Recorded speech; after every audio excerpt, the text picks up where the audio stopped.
A importância da cultura como identidade de um povo é porque a cultura tem uma representação como uma árvore, umas tradições. Em italiano, radice, a raiz, de onde vem tudo. Um povo que não tem a sua preocupação com a sua origem, jamais gozará de um futuro promissor. É por isso que os italianos tiveram uma vantagem muito grande aqui no Brasil. Além de tudo, a cultura italiana foi muito bem aceita aqui no Brasil. Nós tínhamos um país que precisava da mão de obra italiana. Então, Jarinu não foi diferente. Jarinu, que foi composta de várias nacionalidades, inclusive indígenas, né, povo original brasileiro, e que, através, é claro, da cultura italiana, conseguiu gerar uma identidade, algo que nós temos propagado ao longo desses anos, através da cultura. Cultura não é algo estático, é algo que muda, que se modifica, que agrega. Assim foi na Itália, assim é com os impérios romanos, o Império Persa, Mongol, e aqui não foi diferente. O Brasil, nós tivemos uma aceitação muito grande por ser um povo muito alegre, um povo que fazia festa com muita facilidade. O efeito da cultura no dia a dia é justamente na autoestima desse povo. Um povo que tem orgulho de falar das suas tradições, um povo que tem orgulho em vestir o seu traje típico, em levar suas tradições, suas danças, sua religiosidade.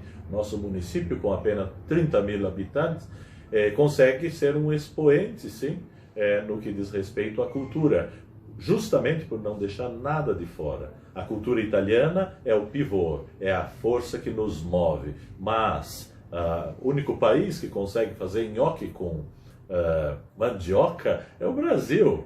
Você não consegue, porque o italiano chegou aqui e era carente de tudo, então teve que se adaptar. Os casamentos tinham uma resistência muito grande, eles tinham muito medo que fosse perdendo a cultura através justamente dos casamentos. E foi bem ao contrário, né? O brasileiro contribuiu muito. Nós temos influência hoje. O nosso italiano brasileiro, ítalo-brasileiro, é uma referência por conta disso. A tolerância que nós temos e essa miscigenação que você não encontra em nenhuma parte do mundo. Uma das maneiras de tornar a cultura algo atrativa é inseri-la no nosso cotidiano. Pode ser algo muito bonito, extremamente estudado, trabalhado, mas se ele não for empregado na sociedade, fica impossível.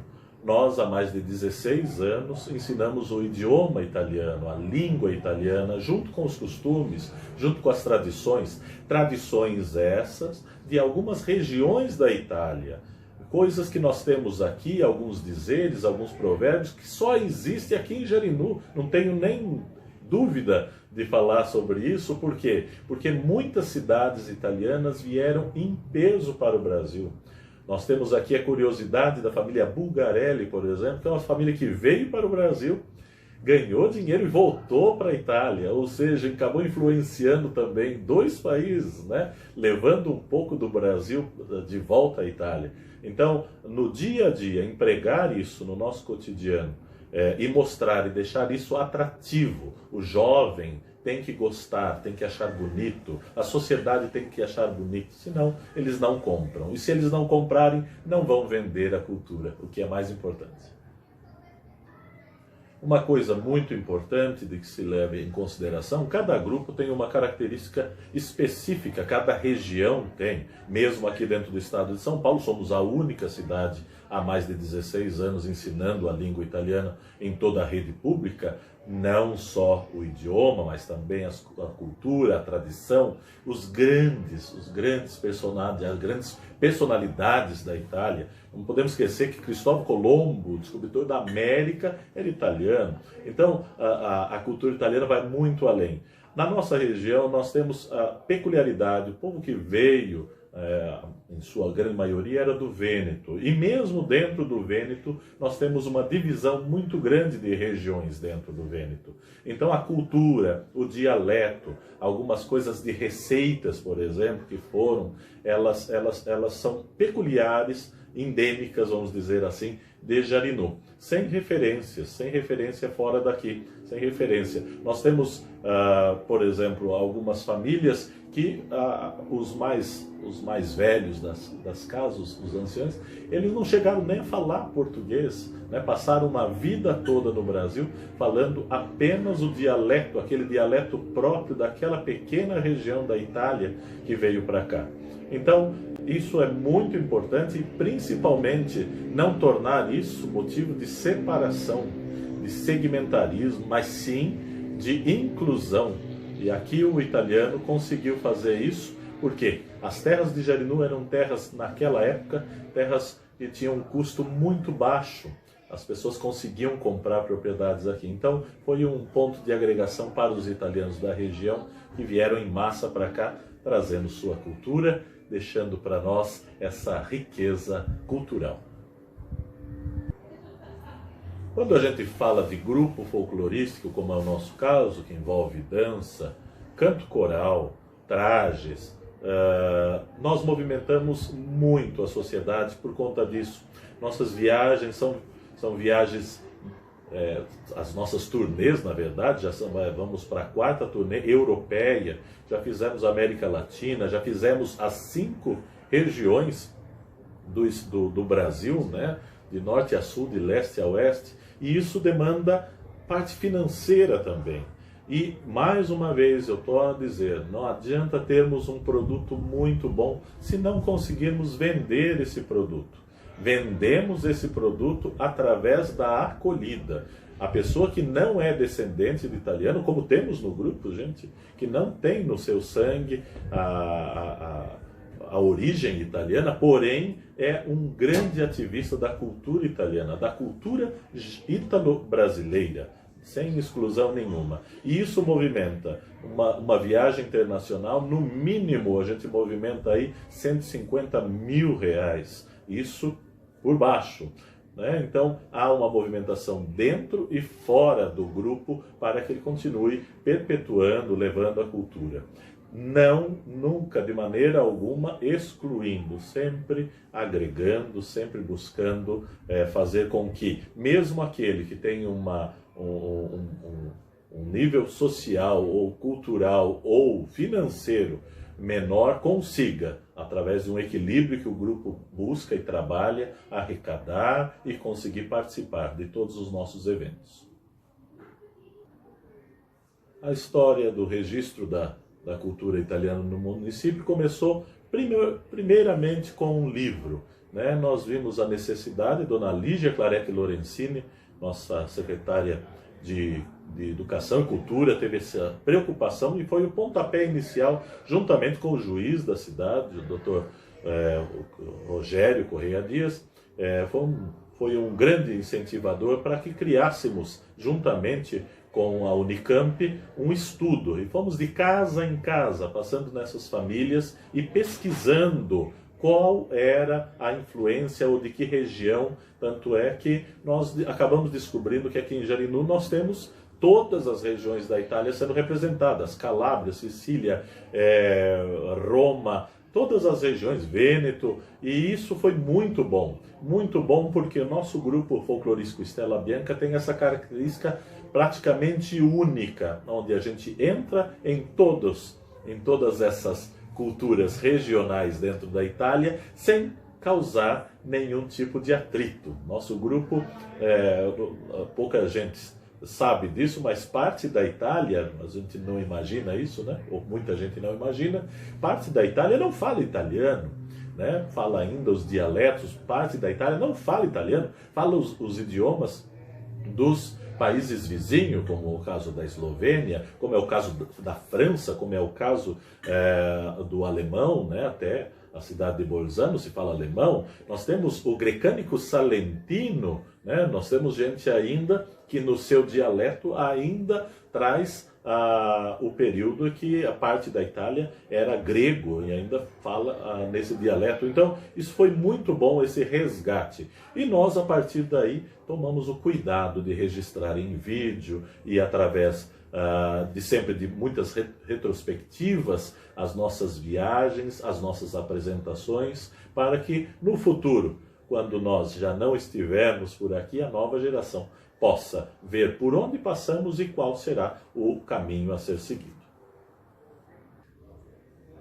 O nosso traje, nossa pesquisa de traje foi justamente baseada em cima da nossa experiência local, aqui de Jarinu, né, Brasil, com o que nós tínhamos de tradição que veio na mala. Nós tínhamos ainda aqui no município algumas pessoas que lembravam como era no século retrasado, né, na Itália. E nós baseamos justamente nisso, no sans culotte, né, os 100 culottes, né, que a gente fala, que é a tradição francesa, que proibiram esse traje que a gente usa dos homens, de calça curta, meia, comprida. Ele foi proibido praticamente pelo movimento da Revolução e só permitido justamente para grupos folclóricos, para bailarinos, para grupos que representavam essa tradição antiga. Mas ele foi proibido, era uma forma de se revoltar contra o império, o rei, era usar calça comprida. E nós, em revolta, na verdade ao contrário, de resgate, usamos a calça curta com a meia comprida. Sapato preto sempre de couro, que era a tradição. A meia é uma meia branca que a gente utiliza, e as cores preto e o vermelho da faixa e os adornos que nós utilizamos lembra muito a bandeira austríaca. O pessoal fala muito, não, só lembra muito a cultura austríaca. Por quê? Porque nós fomos realmente influenciados pela cultura austríaca. Tanto aqui no Brasil, a nossa imperatriz, nossa primeira imperatriz era austríaca, e depois na Itália, né? A nossa região do Vêneto, principalmente do norte da Itália, toda ficou sob domínio do Império Austro-Húngaro, e deixou uma marca muito grande, como eu já comentei. Até a cidade de Bolzano, que nós tivemos a oportunidade de visitar, ainda se fala oficialmente tanto o italiano quanto o alemão. Quanto à culinária, esse trabalho de resgate da culinária também foi muito importante, porque junto com a culinária veio o traje feminino. A gente tem uma característica muito interessante. O coral usa uma saia comprida e com um avental. O avental sempre remete à mulher do campo, aos camponeses, né? A nobreza não usava avental, não usa avental, né? Então nosso grupo tem esse trabalho de resgate através justamente do cotidiano. Veja bem, o traje típico do grupo folclorista Stella Bianca é um traje de festa, não é um traje do campo, do dia a dia no campo. É um traje de festa que remete, é claro, à vida campestre, onde as tradições são mais fáceis de ser preservadas. Algumas receitas que nós temos aqui, como eu já comentei, são próprias de Jarinu, vieram nas malas e vieram principalmente na lembrança das nossas nonas e bisnonas. A forma de fazer o nosso vinho, a tradição da bocha, a tradição que nós temos no dia a dia, essa falta de pressa para contar as coisas, o bom papo, né? Isso é característico desse período da colonização. Lembrando que São Paulo, a nossa região, teve uma influência muito grande dos italianos antes da imigração. A imigração acontece em meados de 1870 e em São Paulo nós tivemos uma chegada de italianos para a construção do túnel da nossa ferrovia. Antes disso, por italianos. Eles eram especializados em construção de túneis, especializados em cortar pedra na Itália, e a empresa inglesa, que ficou incumbida de abrir a ferrovia que ligava Santos a Jundiaí, trouxe então esse primeiro lote, né, de italianos, de trabalhadores para fazer. Então já começou a influência italiana antes mesmo da imigração italiana oficializar-se aqui no Brasil. Então, tudo isso tem influenciado até hoje no nosso cotidiano e coisas que a gente não quer deixar esquecer, deixar passar. Por isso que a gente mantém ainda o almoço do domingo com a macaronada, a gente mantém ainda as tradições das nossas festas, a festa da padroeira, sempre um momento de relembrar, sempre festivamente, a cultura italiana no nosso município. O nosso grupo, ao participar dos festivais de cultura, né, os grandes festivais nacionais e internacionais, sempre com convites muito espontâneos, né, muito desses convites feitos por amigos, gente que através do dia a dia, do convívio nesses festivais, fazemos grandes amizades. E é através disso que nós fazemos essas trocas. Nós temos grupos hoje, de norte a sul.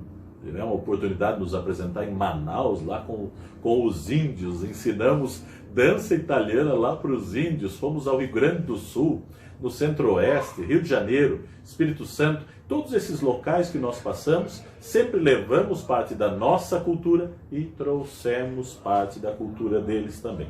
Por isso a grande influência, essa influência que nós temos de fazer amizade. A amizade é a melhor maneira de propagar a cultura, tornar a cultura algo palatável, aceitável, algo que qualquer criança possa perceber que faz bem. No nosso grupo, o mais jovem tem 6, 7 anos e a mais idosa está com mais de 80 anos. Então, nós temos uma troca muito boa que é feita através justamente das danças da cultura. A música que nós representamos, nós temos dentro do repertório também algumas músicas que não fazem parte da cultura italiana propriamente dita. Porém, não há nada que adoce mais, que abra mais portas do que a gente se interessar pela cultura do outro. E é por isso que nós, quando estamos no Rio Grande do Sul, nos sentimos tão bem, porque lá parece que esses casamentos ficam mais fáceis de serem realizados, né? Temos amizades na Alemanha, temos amizade na Itália, muito claro, o grupo tem um grande vínculo, mas todos os países e todos os locais que a gente passa, aonde nós nos interessamos em aprender um pouco sobre a cultura daquele grupo, daquele local, daquela cidade, a gente tem a porta aberta. E é por isso a importância para quem quer fazer parte de um grupo folclorístico, montar um grupo folclorístico ou estar engajado no movimento cultural folclórico, imprescindível tornar isso simpático, tornar isso agradável, buscar sempre as histórias que mais agradam, né? Nós temos as partes tristes da história, né? E essas não devem ser negligenciadas, mas nós devemos sempre exaltar a alegria, a capacidade de fazer amizade através da cultura. O grupo Stella Bianca, ao longo desses anos todos, ele que vem de uma semente que caiu num solo muito bom, muito fértil. Nós tivemos já centenas e centenas de pessoas que já passaram por nosso grupo, umas que tiveram que sair porque alguém lá de cima chamou mais cedo, né? Porque nós sempre é cedo para sair do grupo folclorístico Stella Bianca, mas nós ficamos muito felizes que ao longo de todos esses anos fomos formando uma ideia nova sobre um assunto que não ficou velho, né? Não ficou velho. A cultura é sempre algo novo e nós temos que estudar muito, temos que trabalhar muito para exaltar justamente isso. A cultura é a identidade de um povo. Deveria fazer parte da cesta básica da cidadania de um povo. E é por isso que o grupo folclorístico Stella Bianca se sente muito feliz esse tempo que estamos passando agora, sem poder nos apresentar, mas temos material para levar para vocês através de vídeos, através da nossa história. Muito obrigado.